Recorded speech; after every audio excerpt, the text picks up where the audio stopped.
பிறந்ததோர் குழந்தைக்கு என்னையா பேர் கொடுத்தார்? என்னென்ன பேர் கொடுக்கின்றார்? இவன் மணி விளக்காரில பிறந்ததாலே பிறந்ததாலே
பிள்ளைக்கு என்னையா பேர் நாமம் சூட்டினாங்க? எப்படி பேர் நாமம் சூட்டுகின்றார்? சுடர் ஒளிவிலே பிறந்ததனால் சுடலை என்றும் அப்படி சுடலை என்றும் அழகாபுரத்து மாயாண்டி என்று பெயர் கொடுத்தார். அழகான பெயர் அழகாபுரத்து மாயாண்டி. ஆமா ஆமா, அழகாபுரத்து சுடலை என்று நாமங்கள் கொடுத்து திருநாமத்தை கொடுத்து சத்திரவாதி உண்டன் சாமத்திர சுடலை அந்த சாமத்திர சுடலை ஆதி பொன்னவெள்ளி கைலாசத்தில் இந்த கைலாசத்தில் பாலகன் கண்மணியாகப்பட்ட பாலகன் சுடல தெய்வத்தை அந்த சுடல தெய்வத்தை அப்படியே பார்வதியால் என்ன செய்தார்?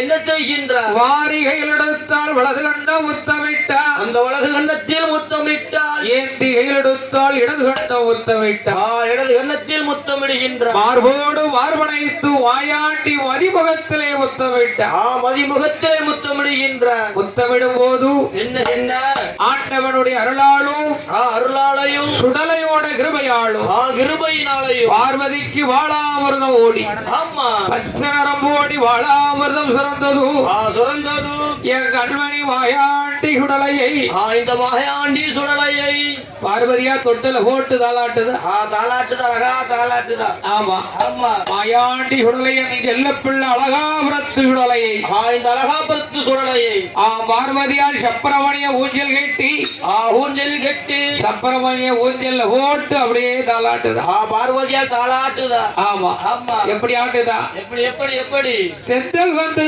வீசாதோ தெம்மாங்கு வாடாதோ ஐயா, தென்றல் வந்து வீசாதோ தெம்மாங்கு வாடாதோ செல்ல பிள்ளைக்கா